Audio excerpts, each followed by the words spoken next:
കഥ ആരംഭിക്കുന്നത് 2000 വർഷങ്ങൾക്ക് മുമ്പാണ്. 1 കോടി മനുഷ്യർ ജീവിക്കുന്ന ഒരു വലിയ നാട്. 1000 സ്ക്വയർ ഫീറ്റിൽ അവർക്ക് ആവശ്യമുള്ള മൃഗങ്ങളെയും പച്ചക്കറികളെയും ഭക്ഷണ സാധനങ്ങളും നട്ടുവളർത്തി അവർ സന്തോഷമായി ജീവിക്കുന്നു. ഈ സമയത്ത് സ്പെയിൻ അധിനിവേശമുണ്ടാവുന്നു. അവരവിടെയുള്ള ജനങ്ങളെ കണ്ട് അവർ വിഡ്ഢികളാണെന്നും അവരെ അടിമയാക്കാമെന്നും അവർ നട്ടുവളർത്ത കൃഷികളെല്ലാം നമുക്കെടുക്കാമെന്നും പറയുന്നു.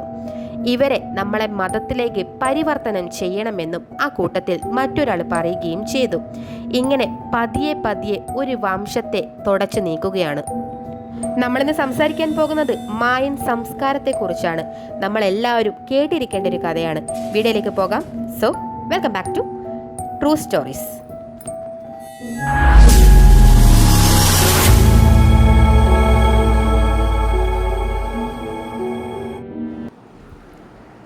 മായൻ സംസ്കാരം. ഒരു പക്ഷേ നിങ്ങളിൽ പലരും ഈ പേര് കേട്ട് കാണും. മായൻ സിവിലൈസേഷൻ എന്നും കേട്ട് കാണും. സ്കൂളുകളിൽ നമ്മുടെ മക്കൾക്ക് പഠിക്കാനുണ്ടായിരുന്നു. ഈ നാഗരികതയെ ശിഥിലമാക്കിയത് സ്പെയിനിലെ അക്കാലത്തെ മനുഷ്യരായിരുന്നു. ഇവരെ അടിമപ്പെടുത്താൻ വേണ്ടി ശ്രമിച്ചപ്പോൾ ഇവരോട് രക്ഷപ്പെടാൻ ശ്രമിച്ച് അല്ലെങ്കിൽ സമീപിച്ച ഒരു സ്ഥലമുണ്ടായിരുന്നു, ഗോട്ടിമല റെയിൻ ഫോറസ്റ്റ്. ഇത് മെക്സിക്കോയിലാണ് ഉള്ളത്. 61,000 വീടുകൾ, 1 കോടി മനുഷ്യർ, ഹൈവേ, കാർഷിക ഭൂപ്രദേശം, പിരമിഡ്, ക്ഷേത്രം, ദൈവങ്ങൾ, മാലിന്യം നിക്ഷേപിക്കുന്ന സ്ഥലം, 362 സ്ക്വയർ ഫീറ്റ് മനുഷ്യർ ജീവിക്കുന്ന സ്ഥലം, 962 സ്ക്വയർ ഫീറ്റ് കൃഷിഭൂമി, 106 കിലോമീറ്റർ റോഡ്. ഇതൊക്കെ ലഡാർ സിഗ്നൽ വെച്ച് കണ്ടുപിടിച്ചൊരു വസ്തുവാണ്. 2019 ഇത് കണ്ടുപിടിച്ചത്. ലേസർ രശ്മികൾ ഭൂമിയിലേക്ക് വീഴും. താഴെ ഉള്ളതെല്ലാം ലേസറിലേക്ക് പ്രതിഫലിക്കുന്നു. അങ്ങനെ പ്രതിഫലിക്കുന്ന 3D ഇമേജായി എടുക്കുന്നു. ഗോട്ടിമല റെയിൻ ഫോറസ്റ്റിൻ്റെ 16% മാത്രമേ റിസർച്ചിലൂടെ പലർക്കും കണ്ടെത്താൻ സാധിച്ചുള്ളൂ. റിച്ചാർഡ് ഡി ഹാൻസനാണ് ലോകമെമ്പാടുമുള്ള മായൻ പുരാതന നഗരങ്ങൾ തേടിപ്പോയത്. അമേരിക്കയിലെ മായൻസ് ജീവിക്കുന്ന പല സ്ഥലവുമായി അവർ കണക്കാക്കുന്നുണ്ട്. എൽ മെറാഡോ, നഹി, എൽ പെസേഗോ, എൽ ടിനിറ്റ, വാക്ന, സൂഗ്നാൽ, എൽ മെറാഡോ എന്ന് പറയുന്ന ഈ സ്ഥലം പേര് കേൾക്കുമ്പോൾ ഇച്ചിരി ഭയം തോന്നുമെങ്കിലും ഇതൊരു ബ്രഹ്മാണ്ഡ സിറ്റി ആയിരുന്നു. ഇതിനെ പറയുന്നത് നാഗരികതയുടെ തൊട്ടിലാണെന്നാണ്. മായൻസ് പുറം നാട്ടിൽ മാത്രമല്ല കാടുകളിലും ജീവിച്ചിരുന്നു. പലതരത്തിലുള്ള ബുള്ളറ്റുകളും മനുഷ്യരുടെ അസ്ഥികൂടങ്ങളും വരെ ലഭിച്ചിട്ടുണ്ട്.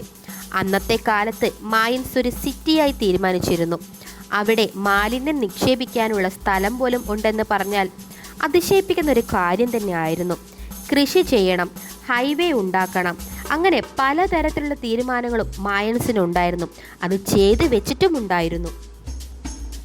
AD 1524 സ്പെയിൻ നാട്ടുകാർ മായൻ സംസ്കാരവുമായുള്ള നാട്ടിലേക്ക് കാലുകുത്തി. 300 വർഷം സ്പെയിനിൻ്റെ ആധിപത്യത്തിലായിരുന്നു. 300 വർഷം കൊണ്ട് മായൻസ് നിർമ്മിച്ച പല നിർമ്മിതികളും സ്പെയിൻകാർ പകുതിയോളം നശിപ്പിച്ചിരുന്നു. 1541 മായൻസിനെതിരെ യുദ്ധം ആരംഭിച്ചു. കാടിന് പുറത്ത് ജീവിക്കുന്ന എല്ലാവരും മരിക്കുന്നു. രക്ഷപ്പെടാൻ പലരും കാടിനുള്ളിലേക്ക് ഓടിക്കേറുന്നു. 1697 മാർച്ച് 13 മാർട്ടിൻ ഡി യൂർസ ഷിപ്പ് വഴി അവിടേക്ക് പോയി അവിടെയുള്ള ജനങ്ങളെല്ലാം കൊല്ലുന്നു. ടയേഴ്സൽ മായൻ സംസ്കാരത്തിൻ്റെ അവസാന നഗരമായിരുന്നു. അവിടെയുള്ള ഭൂമി അവരെയും നശിപ്പിക്കുകയായിരുന്നു. സ്പെയിൻ രാജ്യം എല്ലാം നശിപ്പിച്ചു കഴിഞ്ഞു. അമേരിക്കയിലെ ഏറ്റവും വലിയ പിരമിഡ് പണിഞ്ഞത് മായൻ സംസ്കാരക്കാരായിരുന്നു.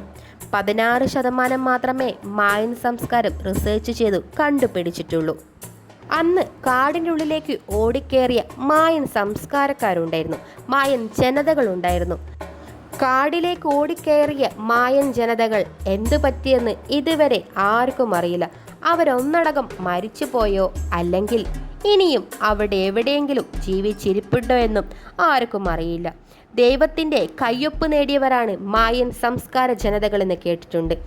ഇനിയും 14,000 ചതുരശ്ര കിലോമീറ്ററുണ്ട് മായൻ നാഗരികതയുടെ ചരിത്രം.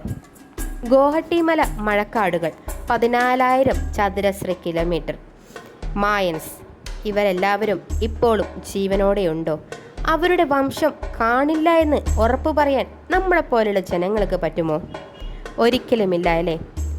ഇതിൻ്റെ ബാക്കി ഭാഗം ഉടൻ തന്നെ ഉണ്ടാകുന്നതായിരിക്കും. എങ്കിൽ മറ്റൊരു വീഡിയോയുമായി ഉടൻ തന്നെ വരുന്നതായിരിക്കും. Bye bye from true stories.